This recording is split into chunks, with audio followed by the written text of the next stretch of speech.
When my family settled in North London 75 years ago, many white people moved out of the streets where we lived.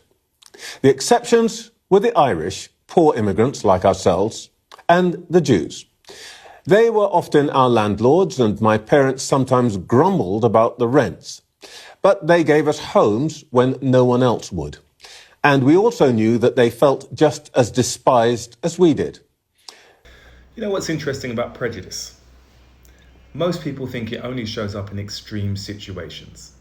But honestly, it actually starts in much smaller ways. It starts with assumptions people don't even realize they're making.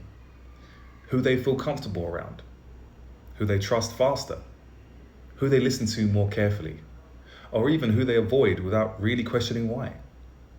And the thing is this, a lot of these reactions come from beliefs, stereotypes, or biases we've picked up over the years. Not always intentional, but they still shape behaviour. At Enolla, we talk a lot about the fact that inclusion is really about awareness and behaviour, because people often focus on intention. They say things such as, I didn't mean anything by that, but impact matters too. The reality is, bias affects the way people experience workplaces, communities, and everyday life more than we probably realise.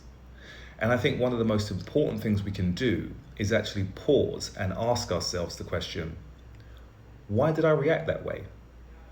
Or where did that assumption come from?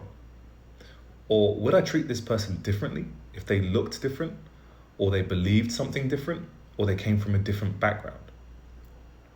Those questions might feel uncomfortable, but that's usually where growth begins. Because inclusion doesn't happen automatically.